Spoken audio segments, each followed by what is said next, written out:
회개에 대해서 함께 나누도록 하겠습니다. 우리 한번 9가지 구원의 서정에 대해서 다시 한번 하나씩 한번 살펴보겠습니다. 한번 해볼까요?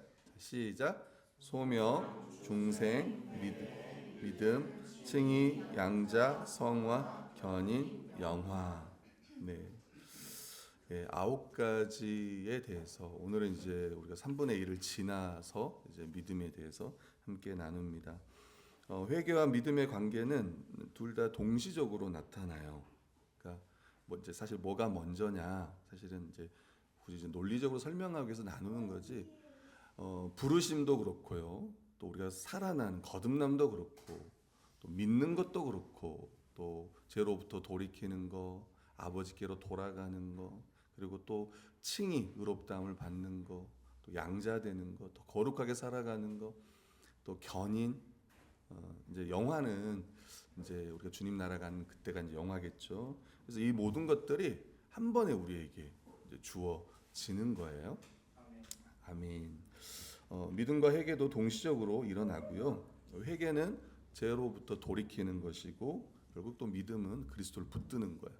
그러니까 믿음은 그리스도를 붙드는 것이고, 또 날마다 회개하며 이제 살아가는 게 구원받은 신자의 마땅한 삶입니다. 네, 오늘 함께 이제 말씀을 나눠보도록 하겠습니다. 지난주 못했던 믿음의 3요소가 있는데요. 이 믿음의 3요소는 믿음을 정의하는데 여러 가지 좀 달라요. 어떤 분들은 이제 지식 동의까지 이야기하는 분도 있고, 근데 우리 이제 신뢰까지 이렇게 이야기를 합니다.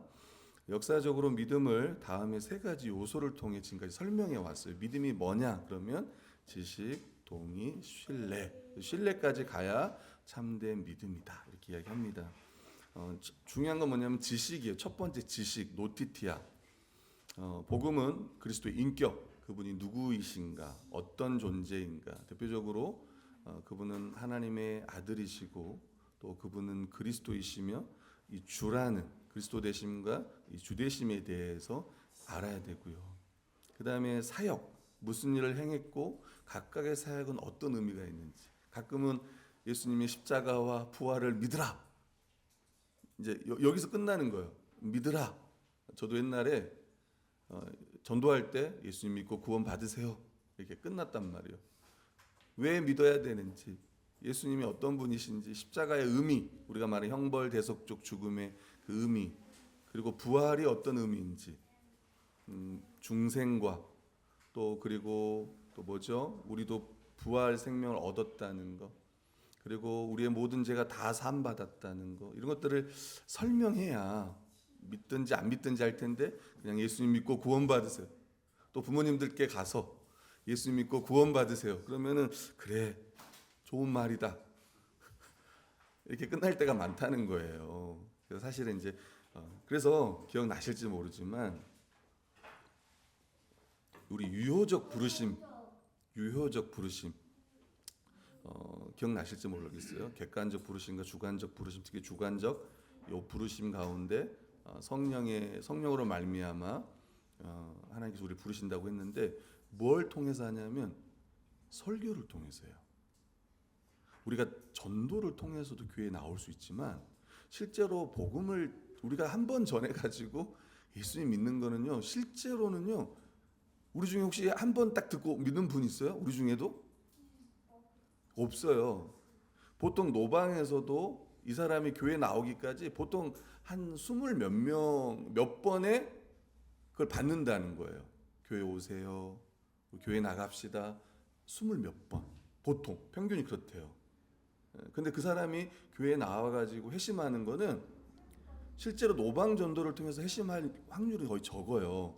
교회에 오는 거지, 그 사람이.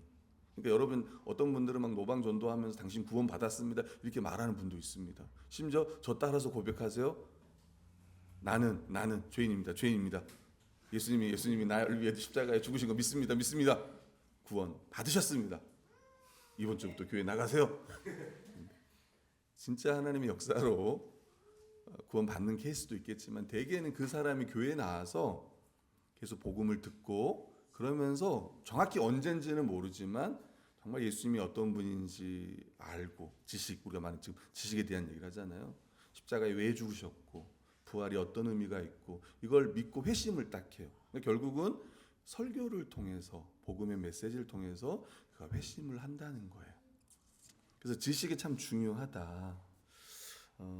그다음에 두 번째는요, 동의하는 겁니다. 복음의 내용이 자신에게 필요하다고 옳다고 동의해요. 존 머레이는, 조직 신학자 존 머레이는 강제된 동의다. 그러니까 동의할 수밖에 없다는 거예요.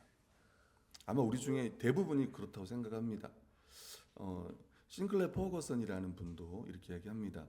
사실 자신의 바람과는 다르게 믿지 않을 수 없는 경우가 있습니다.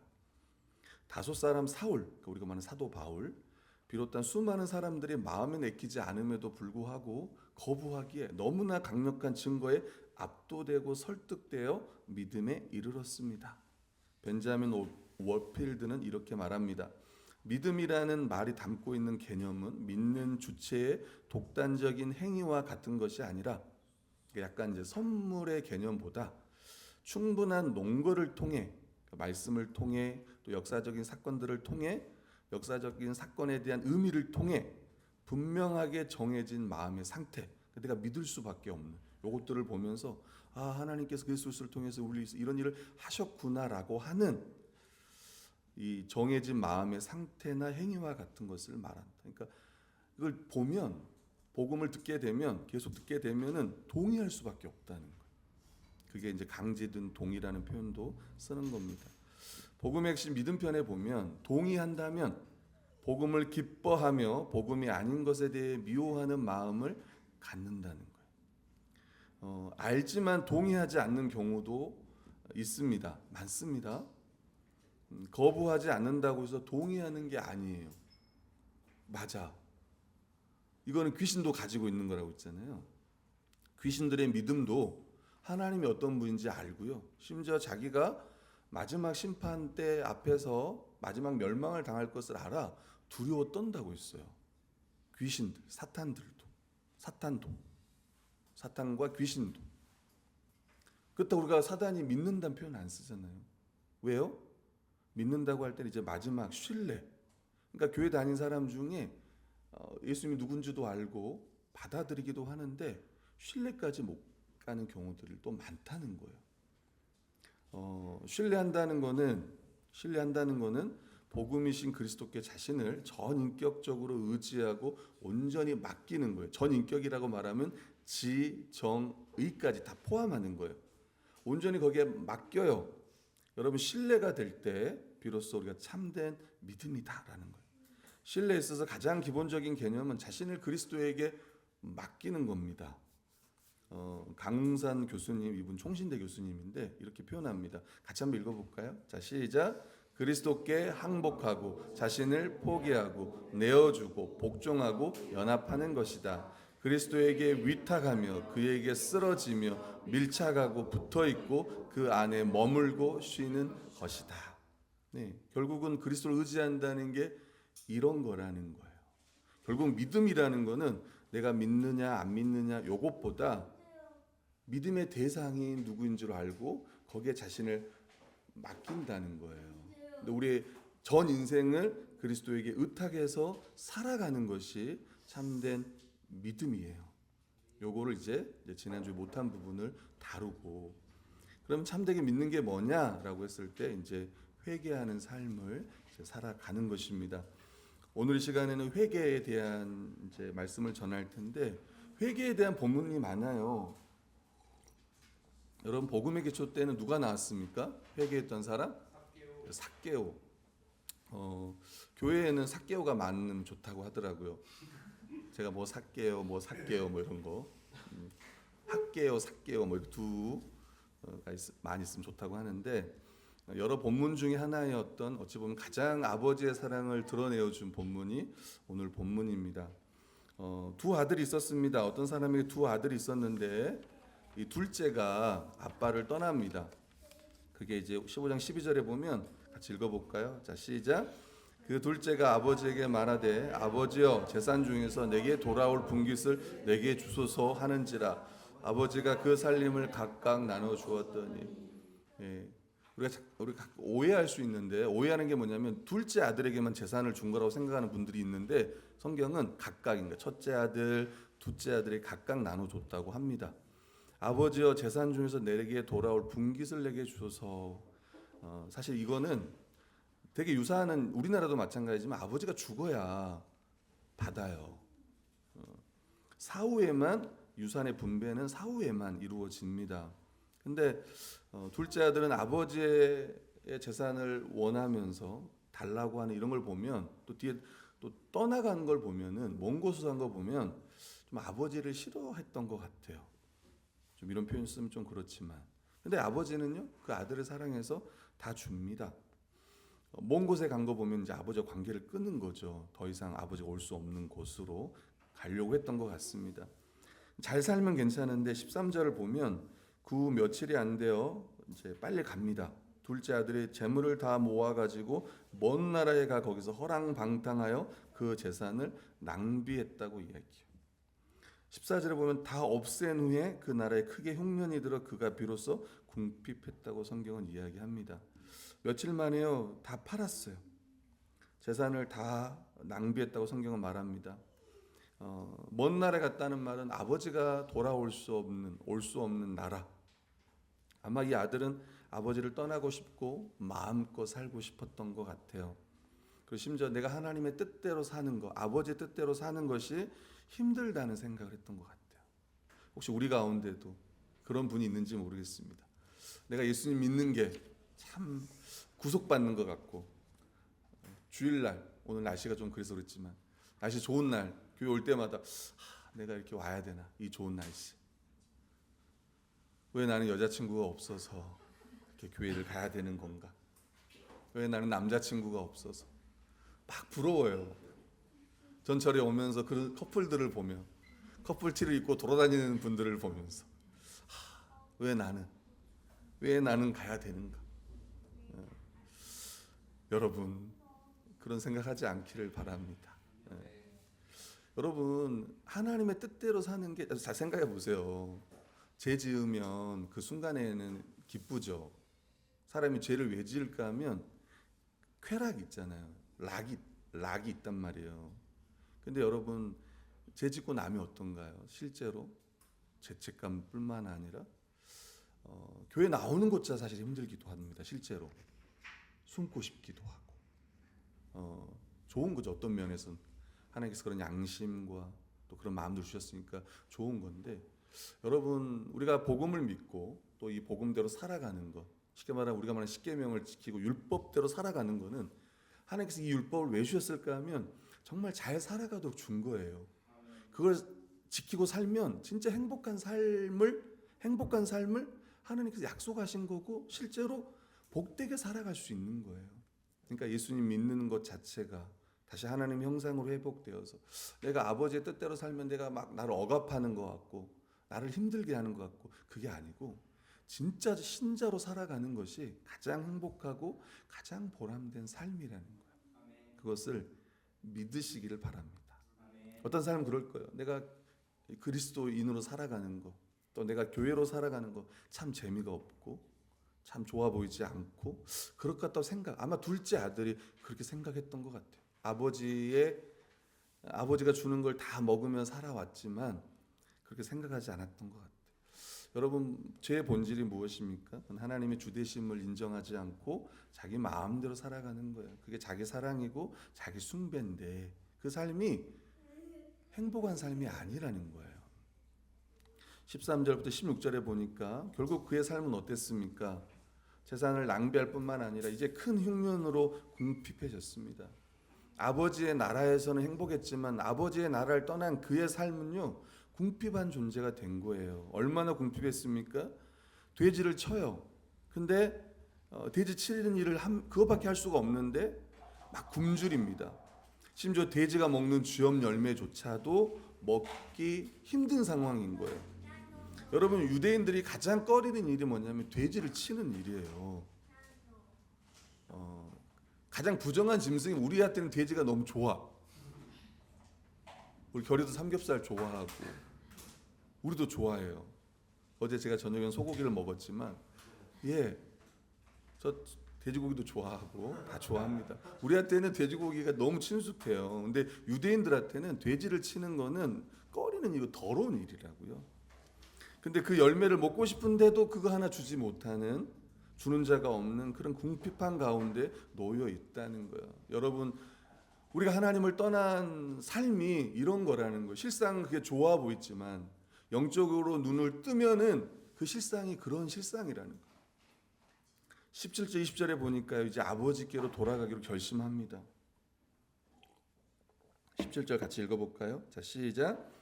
이에 스스로 돌이켜 이르되 내 아버지에게는 양식이 풍족한 품꾼이 얼마나 많은가. 나는 여기서 주려 죽는구나.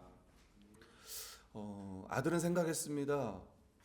아버지의 집에는 품꾼, 종들조차도 배부르게 먹는다는 것을요, 그가 실제로 이국에서, 이 세상 나라에서 궁핍해 보니까 그 아버지의 나라에 있는 그 집에 있는 그 품꾼들이 너무나 부러운 거예요. 스스로 돌이켰다고 성경은 말합니다. 비참한 현실을 그가 깨닫기 시작해요. 회개의 시작이 여기에 있는 거겠죠. 제정신이 들었습니다. 어찌 보면 회개라는 거는 어떤 제 외부에서 어떤 강요하는 게 아니라 자신의 영적 비참한 상태를 보는 거예요. 나는 여기서 굶어 죽는구나. 자기의 비참한 상태를 지금 본 겁니다. 직시한 거예요. 그리고 이제 풍족한 아버지를 생각합니다. 양식이 풍족한 일꾼과 타국에서 줄여 죽는 아들을 대조하면서 오늘 성경은 말합니다. 그리고 아버지에게로 가기로 결심해요. 이 아들이. 우리 18절 같이 읽어볼까요? 18, 19절 시작. 내가 일어나 아버지께 가서 이르기를 아버지 내가 하늘과 아버지께 죄를 지었사오니 지금부터는 아버지의 아들이라 일컬음을 감당하지 못하게 했나이다. 나를 품꾼의 하나로 보소서 하리라 하고. 아들이 지금 요 생각을 하는 거예요. 아버지께 가기 전에 내가 아버지한테 이 말을 해야겠구나. 하늘과 아버지께 죄를 지었고 지금부터는 아버지의 아들이라 일컬음을 감당하지 못하겠습니다. 저를 품꾼의 하나로 여겨주소서라고 이렇게 가서 말을 해야겠구나. 진짜 내가 아버지 집에 가서 내가 품꾼이 되어야겠구나 이렇게 생각한 거예요. 근데 처음 시작을 뭐냐면 하늘과 아버지께 죄를 지었대요. 이 하늘이 뭐냐면 바로 유대인들은 하나님을 못 불러요. 그래서 뭐라고 불러요? 네, 하늘이라는 표현을 쓴 거예요. 하늘. 그래서 우리가 하나님 나라, 하늘 나라 이런 표현 쓰지 않습니까? 천국이라는 표현도 쓰는 게 거기에 있는 거예요. 유대인들은 하나님을 함부로 부르지 못하기 때문에 그렇게 표현한 겁니다. 회개는 결국은 누구와의 먼저 문제냐면 하나님과의 문제, 우리가 말하는 수직적 문제, 그 다음에 수평적 문제인 거예요. 사실 오늘은 수평적 문제를 다루진 않습니다. 뒤에 보면은 형이 나와요. 실제로 형이 나오면서 둘째를 받아들이지 못하는 모습이 또 등장하기도 합니다. 근데 오늘은 하나님과의 관계를 이야기할게요. 회개는 자신이 하나님 앞에서 큰 죄인이라는 걸 깨닫고 죄에 대해 슬퍼하며 용서를 구하는 것을 말합니다. 로이드 존스 목사님도 말합니다. 회개하지 않는 사람이 그리스도인이 된 적은 없다는 거야. 이제 이가 하늘과 아버지께 죄를 지었다고 그가 생각하는 거예요. 그리고 그는 거기에 있는 게 아니라 일어나서 아버지께로 돌아갔다고 이야기합니다. 여기서 일어났다라는 이 단어가 아나스타스라는 동사예요. 무슨 말이냐면 우리가 보통 그 부활하다 할 때 이 단어를 써요. 회개는 그냥 감정적인 후회에서 머물지 않습니다. 이걸 우리가 당연히 회개 안에는 후회의 감정도 있는데 여기에 머무는 게 아니에요. 여기서 끝나는 게 아니고 이 죄의 자리, 우리가 말하는 이 돼지 우리에서 일어나는 거예요. 거기에 있는 게 아니라 이제 일어나는 행동이 거기에 수반이 됩니다. 이 단어는 이제 부활을 설명할 때 이 단어를 사용합니다. 다시 이야기하면 회개라는 것은 이 영적 죽음에서 삶으로의 부활을 이야기하는 거예요. 아버지께 돌아가는 그 삶을 이야기하는 겁니다. 하나님을 대적한 모든 악한 생각과 마음과 행동을 버리고 아버지께로 하나님께로 돌이키는 것, 그것이 회개예요. 우리 일상의 회개도 마찬가지입니다. 내가 이렇게 하지 말았어야 되는데 거기서 멈추는 게 아니라 그 자리에서 일어나야 되는 거예요. 아버지께로 향해야 되는 거예요. 근데 생각해 보면 어떻게 이 아들이 이게 가능했을까 생각해 보면 우리가 어떻게 회개가 가능할까? 그건 성령님의 역사예요. 아멘인가요? 우리가 말씀을 듣고 우리가 하나님의 그 부르심을 깨닫는 것도, 내 안에 새 생명을 얻는 것도, 믿음도 다 성령의 역사예요. 성령님께서 깨닫게 해주시는 거예요. 아버지의 나라, 아버지의 풍족함, 그것들을 다시 깨닫게 해주는 거예요. 그리고 도우셔서 아버지께로 돌아가게 하는 거예요. 우리가 결단하는 것 같지만 그 안에도 역사하는 거예요. 오늘도 마찬가지입니다. 우리가 함께 예배하는 이 가운데도 성령께서 역사하셔서 우리 마음 가운데 정말 회개하는 마음, 아버지께로 돌이키는 거, 우리 주 예수 그리스도를 붙잡는 그 믿음을 허락하시는 분은 성령님이심을 믿어요. 아멘. 웨스트민스터 소요리 문답 87문에 보면 생명에 이르는 회개는 무엇입니까? 우리 답을 같이 읽어볼까요? 자, 시작. 생명에 이르는 회개란 구원의 은혜다. 자신의 죄를 참되게 깨닫고 그리스도 안에 나타난 하나님의 자비를 이해하며 자신의 죄를 후회하고 미워함과 동시에 돌이켜 새로운 각오로 하나님께 복종하고자 하는 노력하게 된다. 제가 다음 주에 좀 회개에 대한 제 메시지들 더 좀 나눌 텐데 구약 성경도 좀 가져오고 좀 이제 대표적인 본문이 시편 51편 다윗의 회개인데 좀 더 이야기하고 싶은데 여러분 내가 진짜 회개했다는 거 있잖아요. 내 회개가 참되냐? 진짜 회개일까? 되게 그런 거예요. 여러분 저는 어렸을 때 막 수련회 가가지고 막 눈물만 흘리면 저는 회개했다고 생각했어요. 은혜 받았다고 생각했어요. 그래서 수련회 가면 눈물이 안 나잖아요.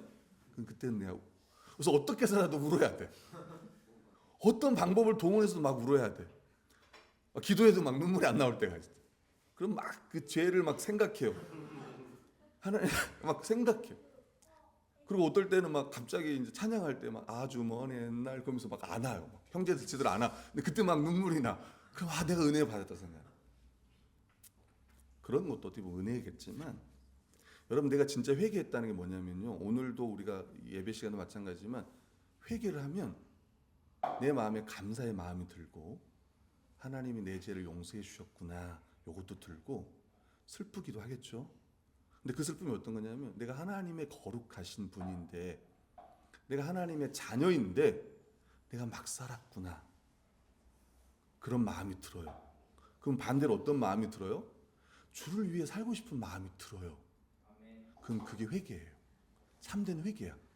그러니까 회개는 그냥 내가 죄를 지었구나 해서 슬픔에서 끝나는 게 아니라 주를 향해서 아버지를 향해서 살고 싶은 마음이 내 안에 있는 거예요. 거룩하게 살고자 하는 거, 내가 교회로 살고 싶은 그 마음이 들어야 그 회개가 참된 회개라는 거예요. 이 부분을 제가 다음 주에 좀 더 나누려고요. 그 그리스도인의 합당한 예배라고 하는 이 책이 있습니다. 근데 그 중에 회개 다룰 때 이 내용들이 있더라고. 그냥 슬퍼하는 것 자체가 회개가 아니라 진짜 슬픔이 어떤 건지를 그 책에서 정리하는데 그 내용들을 좀 여러분과 더 나눴으면 해요. 그러니까 오늘도 마찬가지잖아. 웨스트민스터 소요리 문답 87문에도 말하는 거야. 자신의 죄를 후회하고 미워함과 동시에 돌이켜 새로운 각오로 하나님께 복종하고자 노력하게 된다는 거. 이게 회개의 증거라는 것들. 삭개오가 여러분 기억하실지 모르지만 기억 다 나실 거예요. 삭개오가 예수님께 뭐라고 했습니까? 내가 다른 사람께 빼앗은 거 있다면 어떻게 해요? 몇 배로 갚겠다고 해요? 4배로 갚겠대요. 또 내 소유의 절반이라도 가난한 사람들 주겠다고 이야기해요. 이걸 통해서 그 회개가 참되다는 그것도 사람들 앞에서 서서 공개적으로 이야기를 하는 거예요. 우리 고린도서 7장 10절 말씀 같이 읽어보겠습니다. 시작. 하나님 뜻대로 하는 근심은 후회할 것이 없는 구원에 이르게 하는 회개를 이루는 것이요 세상의 근심은 사망을 이루는 것입니다. 아마 우리가 회개할 때 그럴 것 같아요. 그냥 회개하면서 슬퍼하면서 근심하는 게 아니라 도리어 아까 말했던 것처럼 회개하면서 더 주를 위해 살고자 하는 이런 마음들. 존 칼빈이 말합니다. 하나님께로 돌아서는 회심의 전 과정은 회개라는 용어로 이해하면 된다. 회개에 해당하는 히브리어 회심 또는 귀향에서 유래되었고 헬라어는 마음과 목적에서 유래되었다. 우리 이제 메타노이아 뭐 이런 회개 쓰거든요. 마음의 변화 이런 쓰거든요. 회개의 의미는 이 두 기원과 잘 어울린다. 왜냐하면 회개의 본질은 자신으로부터 돌아서서 하나님께로 향하는 것이다. 믿음도 마찬가지입니다. 자신이 아니라 누구를 믿는다 그랬어요? 그리스도를 믿는 거, 그리스도를 붙잡는 거라고 했습니다. 이전의 마음을 벗고 새로운 마음을 취하는 것이기 때문이다. 그래서 내가 하나님께서 우리를 살려주셨다면 그리스도에게로 가고요, 아버지께로 간다고 오늘 성경은 이야기하고 있습니다. 이 둘째 아들이 지금 자신의 영적 상태를 직시하고 거기에 멈추는 게 아니라 일어서서 아버지께로 돌아가는 이야기가 오늘 성경의 말씀인 거예요. 20절 같이 읽어볼게요. 시작. 이에 일어나서 아버지께로 돌아가니라. 아직도 거리가 먼데 아버지가 그를 보고 치근히 여겨 달려가 목을 안고 입을 맞추니. 아버지가 환대하는데요. 아직도 거리가 먼데 아버지가 치근히 여기서 달려가 목을 안고 입을 맞췄다고 이야기합니다. 그러니까 오늘 성경에는 지난번 12월 달에도 이 말씀을 전했지만 아들을 기다리는 거예요. 근데 꼭 이 기다린다는 게 우리가 예수님 믿기 전에 믿을 때 창세 전부터 우리를 기다린 것도 있지만 또 오늘날 살아가면서도 우리가 회개하지 않는 삶, 아버지부터 멀어지는 삶을 살 때 하나님께서는 기다린다는 거예요. 하나님은 멀어지지 않습니다. 누가 멀어지는 거예요? 내가 멀어지는 거예요. 중동에 기품 있는 이 가부장은 달리지 않았다고 이야기. 우리나라도 양반은 달리지 않았다고 하잖아요. 혹시 비 올 때 달리면 나는 양반이 아니었구나 생각합니다. 아마 아들은 깜짝 놀랐을 거예요. 아버지가 달려오니까. 우리 중에도 등치 큰 형제들이 막 달려오면 아버지가 달려오면 무서울 수도 있어. 내 집을 떠났어. 몇 년 떠나고 돌아오는데 아버지가 나를 보고 막 달려와요. 두려울 수 있어요. 우리 결인 두려울 수 있어요.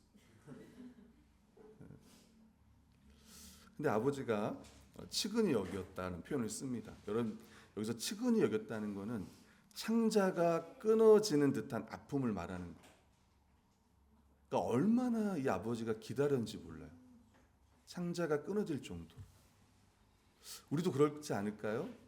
사랑하는 자녀가 떠났을 때, 저도 저희 아내가 이제 그 우리 결이 친구들과 함께 이제 6월달에 일본을 가요. 난 걱정이 돼요. 저도 며칠 기다리고 있겠지만 항상 그래요. 걱정이 돼요. 부모님들도 우리가 나이가 들어도 항상 뭐라 그래요? 차 조심해라. 얘도 아닌데 맨날 차 조심해라. 부모들은 그렇단 말이에요.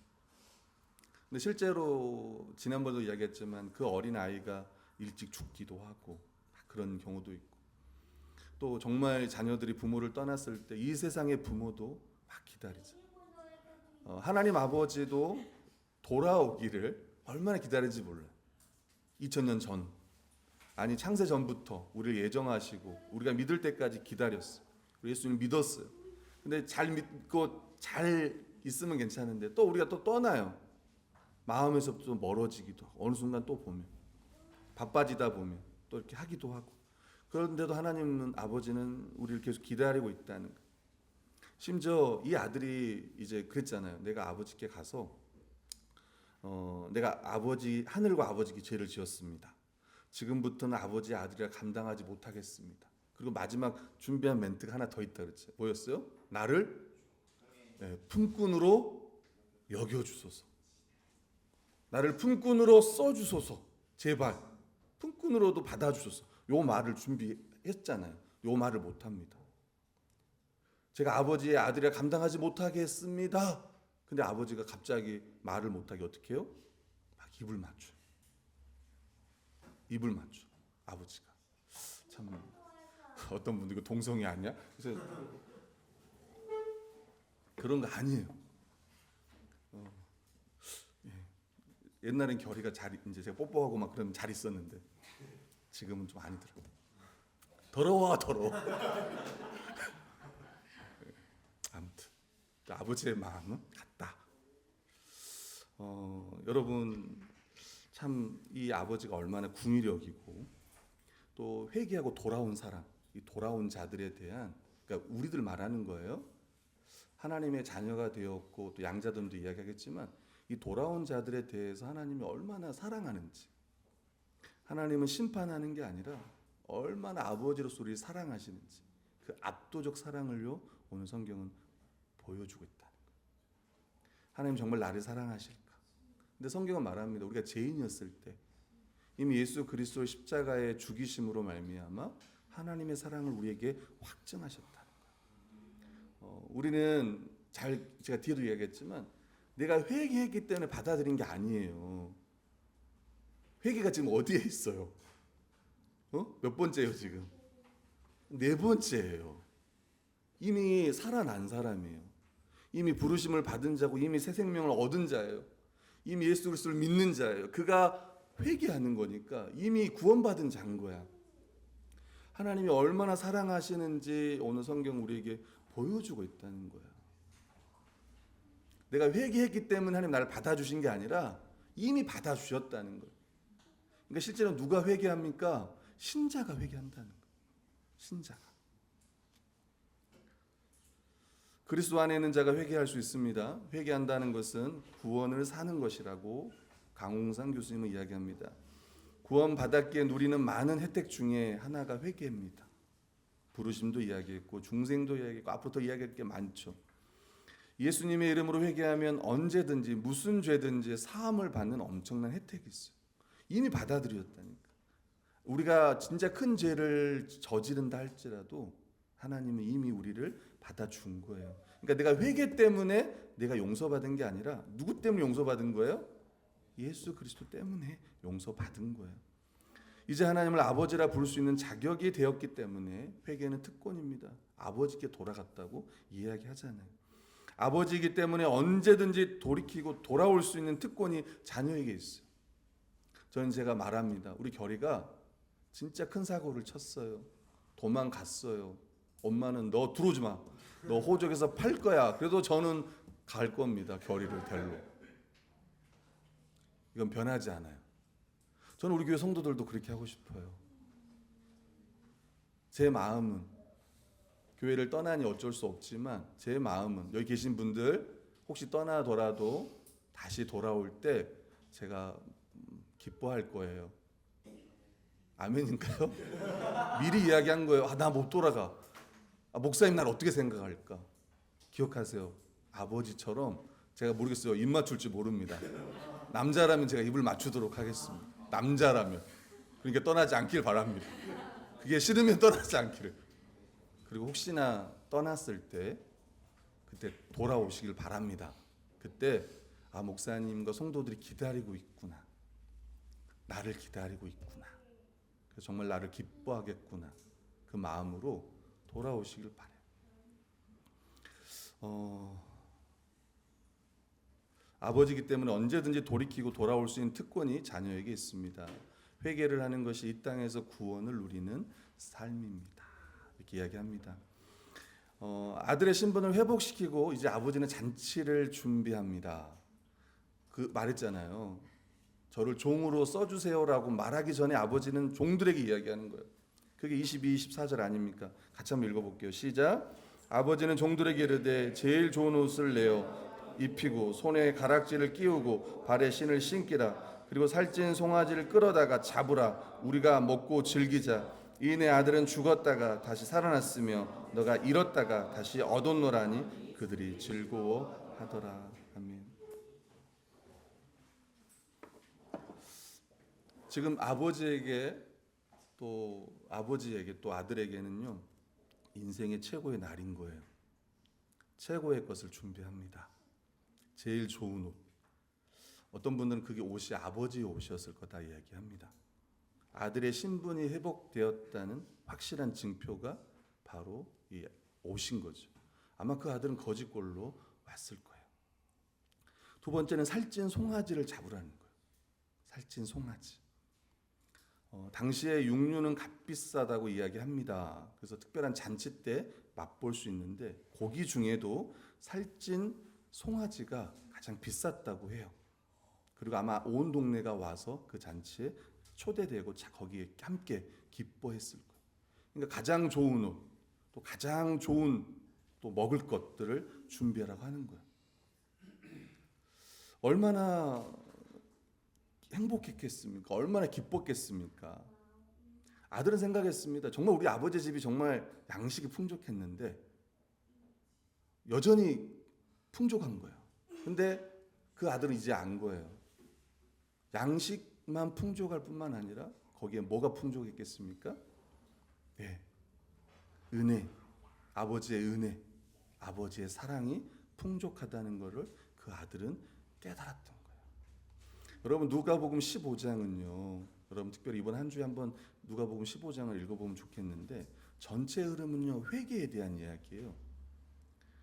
15장 1, 2절에 보면 이렇게 말합니다. 모든 세리와 죄인들이 말씀을 들으러 가까이 나아오니 2절에 보면 바리새인과 서기관들이 수군거려 이르되 이 사람이 죄인을 영접하고 음식을 같이 먹는다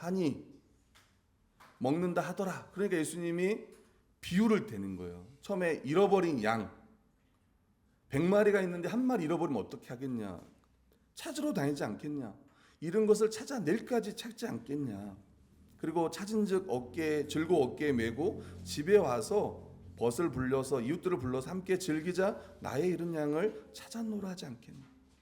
한 사람이 회개하면 죄인 한 사람이 회개하면 하늘에서는 회개할 것 없는 79으로 말미암아 기뻐하는 것보다 더하리라. 그 다음에 돈 이야기합니다. 여자가 있는데 10드라카마가 있는데 하나를 잃으면요 막 찾는다는 거예요. 부지런히 찾지 않겠냐? 찾아낸즉 이웃과 함께로 즐거워하면서 막 먹어요. 근데 생각해보면 그 돈이 더 나가. 한 드라카마를 잊었고 그걸 찾고 막 이웃도 불러가지고 잔치를 한다는 거야. 돈이 더 나가지. 한 드라카마 더 나가지. 근데 그런 게 아니라는 거예요. 마찬가지로 아버지는 살찐 송아지를 잡아요. 가장 좋은 것을 옷을 입히고 가락지를 끼우고 발에 신을 신게요. 근데 아버지 어떻겠습니까? 기뻤죠. 너무나 기뻤죠. 10절에 말하는 내가 너에게 이르노니 이와 같이 죄인 한 사람이 회개하면 하나님의 사자들 앞에 기쁨이 된다라고 성경은 이야기하고 있습니다. 마찬가지로 우리도 마찬가지. 우리가 주님께 돌아왔고 또 우리가 일상 가운데서도 때로는 아버지 우리가 떠날 때가 있지만 어떠냐면 떠난다고 해서 자식이 아닌 게 아니에요. 맞죠? 아빠랑 교제가 잘 안 되지만 관계는 변함이 없습니다. 그리고 아버지는 그 존재 자체로 기뻐합니다. 부모들도 마찬가지입니다. 이 세상의 부모들도. 묵상과 적용하겠습니다. 첫 번째는 회개 자체가 죄를 용서받는 근거가 아니에요. 지금까지 얘기했지만 우리의 죄 용서는 오직 예수 그리스도의 십자가의 죽음입니다. 그분의 대속적 죽음으로 말미암아 우리의 모든 죄가 사해졌어요. 그리고 이것을 믿는 자가 이제 회개한다고 한 거예요. 두 번째는 율법적 회개와 복음적 회개. 율법적 회개는 하나님의 백성이 하나님의 심판이 무서워서 다른 말로 하면 우리가 지옥에 갈까 봐 행하는 그런 회개는 잘못된 거예요. 우리의 그런 회개가 아닙니다. 우리가 말하는 복음적 회개는 하나님을 사랑하고 그분과의 관계, 그분과의 교제를 회복하기 위한 거예요. 그게 참된 회개예요. 이미 그리스도인들은 이미 자녀가 되었다고 했잖아요.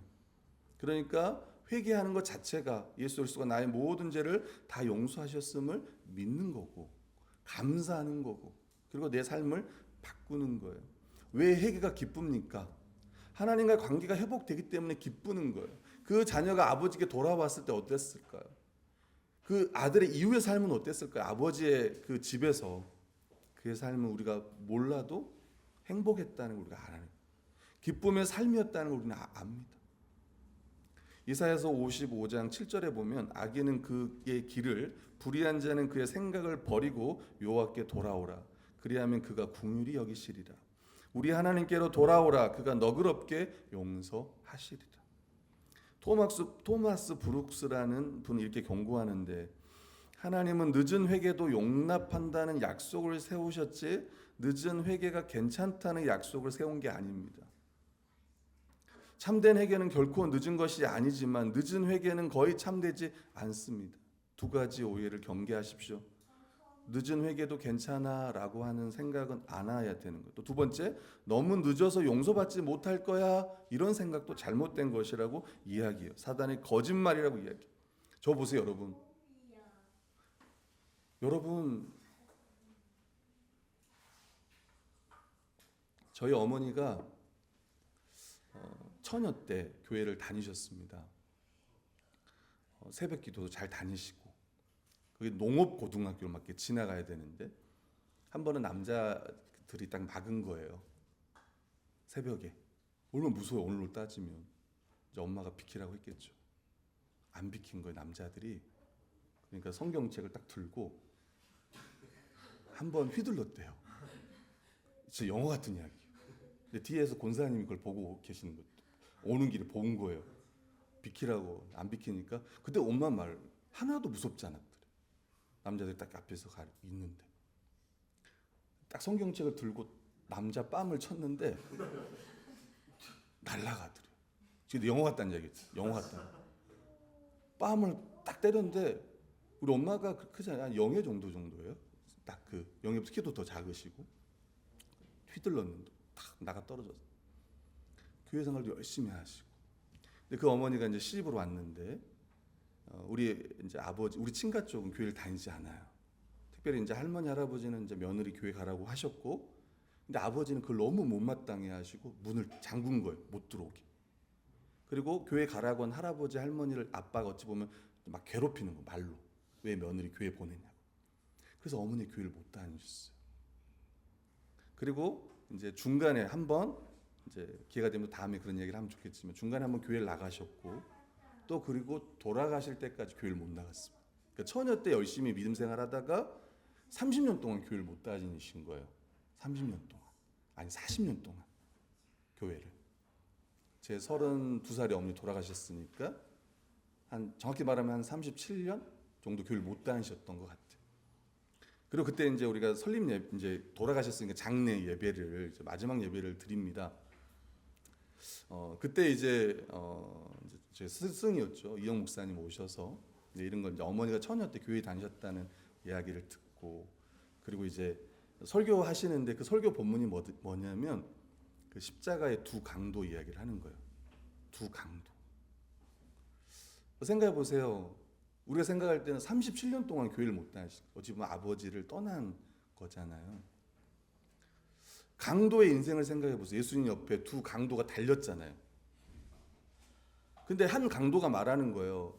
주님, 아버지의 나라가 당신이 아버지의 나라 갈 때 저를 기억해 주세요라고 이야기해요. 그때 예수님 뭐라고 하냐면 오늘 내가 나와 함께 낙원에 있을 거다 이야기해요. 생각해보세요. 일평생 죄만 지었어요.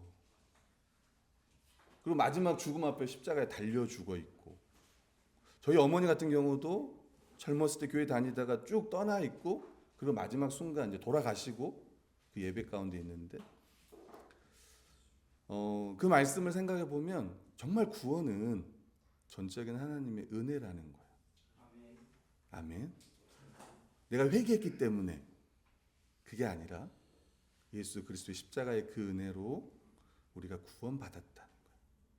그리고 여전히 하나님 아버지는 우리를 기다리고 있다는 거예요. 이걸 믿는다면 우리는 어떻게 하겠습니까? 회개를 미루는 게 아니에요. 회개를 미루는 행위는 교만한 행위입니다. 우리 인생도 마찬가지예요. 일상에서도 마찬가지입니다. 혹시 지금 우리가 아버지께 떠나 있습니까? 하나님 돌이키를 원하는 거예요. 혹여나 이걸 돌이키지 않는다고 해서 우리가 구원을 못 받는 것 아닙니다. 그러나 내 삶이 하나님께서 구원하신 내 삶이 너무나 고귀한 삶이고 너무나 영광스러운 삶인데 그런 삶을 못 사는 거예요. 탕자처럼 강도처럼 그렇게 살아가는 삶이 될 수 있다는 거예요. 세 번째입니다. 아버지께로 돌아가니라. 그 아버지가 어떤 아버지였냐. 제가 영어로 적어놨어요. 더 프로디갈 가시라고 적어놨습니다. 여러분 탕자 하나님 아니죠. 탕자 하나님이 맞아요. 탕자가 아니라 탕부 하나님. 이 단어 자체가 이 프로디갈이라는 이 단어가 프로디걸이라는 단어가 무모할 정도로 헤프게 베푸는 남김없이 다 써버리는 그 사랑을 다 준다는 표현이에요. 바로 그 아버지의 사랑이 그런 사랑이었다는 거예요. 예수님이 보여주시듯이 아버지가 사랑으로 아들을 끌어안은 그 시점은 아들이 개가천선한 그게 아니었단 말이에요. 그걸 입증했던 것도 아니에요. 또 회개, 내가 아버지의 종으로 저를 써주세요라고 말하기도 전이었단 말이에요. 하나님의 은총은 그 어떤 공로나 뼈저린 참회로도 우리가 얻어낼 수 없습니다. 하늘 아버지의 사랑과 수용은 값없이 베푸는 선물이에요. 그냥 그걸 우리가 받아들이고 우리가 회개하면서 살아가는 거예요.